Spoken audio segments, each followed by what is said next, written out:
Saya tertarik ketika saudara kita tadi, Mas Rada, menceritakan tentang mimpi Rasulullah bersama seorang orang Malaysia Salam. bersama dengan Kang Diki. Ya, ya, Itu telah menarik perhatian saya ya. kerana saya sebelum mengenal uh, mimpinya Muhammad Kasim, sebelum saya telah mengalami mimpi. Mimpi saya itu uh, ada kesamaannya dengan Muhammad Kasim. Alhamdulillah, Mimpi alhamdulillah. saya itu Rasulullah SAW datang ke Malaysia. Ketika itu saya tidak kenal dia, wajahnya pun enggak jelas. Yang saya tahu ketika itu seorang yang sangat soleh datang daripada Timur Tengah, dan saya membawa dia ke sebuah masjid. Dalam kiraan saya, masjid yang saya lihat itu adalah masjid di Malaysia, persis seperti Kasim mimpi yang dia ke Malaysia, dia masuk ke masjid. Lalu di masjid itu dia kata dia nampak berada di Indonesia. Hmm, Saya pun mimpi yang sama, masjid. Masya Cuma Allah. masjid itu sebenarnya bukan di Malaysia. Masjid itu sebenarnya adalah Masjid Nabawi. Saya enggak Ah, pernah pergi ke Masjid Nabawi.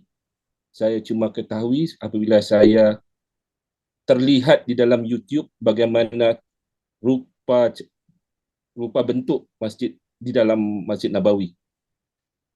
Jadi selepas itu barulah saya ketemu mimpi Kasim. Dan selepas itu barulah saya bertemu dengan Kang Diki. Seolahnya mimpi yang disebut tadi itu seolah-olah memimpin saya kepada Kang Diki.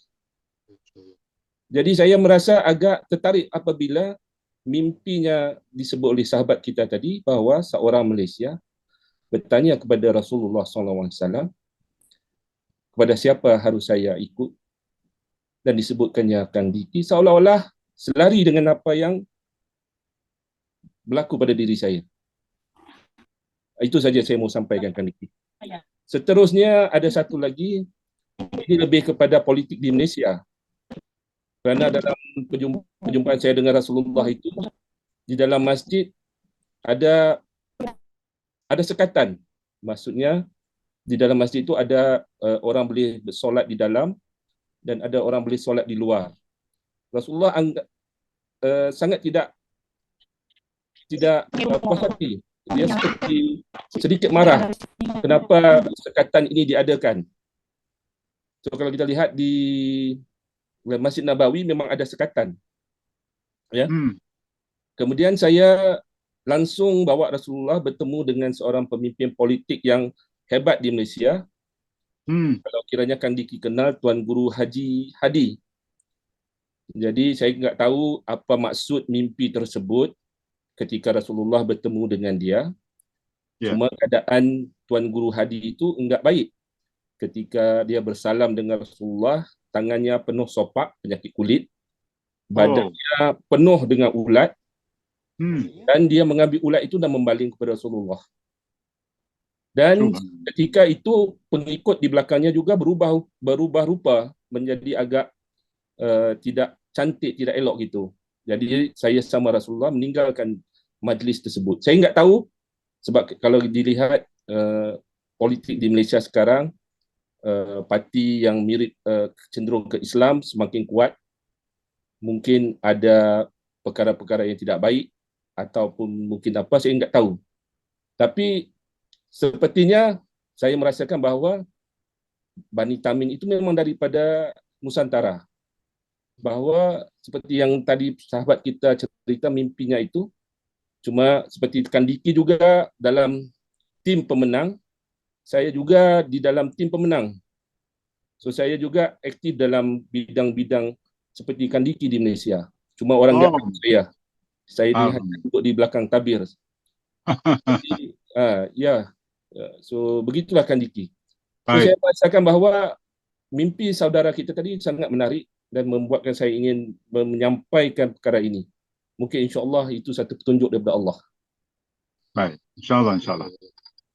Terima kasih Bang. Alhamdulillah ada rupanya dari Malaysia. Ini kebetulan mimpinya ada di belakang saya nih ya. Ada yang nempel ya? Ada. Coba sampaikan, sebutkan yang keras. Mimpi dari Malaysia nih. Jangan disebutkan namanya. Enggak nampak sangat. Nah, nanti dibacakan. Saya berada di sebelah kanan Rasulullah berpegangan tangan dan ada seorang laki-laki di sebelah kiri Rasulullah. Lalu kami membimbing tangan yang mulianya, dan kami berjalan di suatu jarak tertentu. Lalu saya bertanya kepada Rasulullah, siapakah yang harus menuntun MU selanjutnya, perjalanan selanjutnya? Dan Rasulullah mengisyaratkan dengan tangannya, bahwa orang yang bersama kami di permulaan, yang harus menuntun tangannya.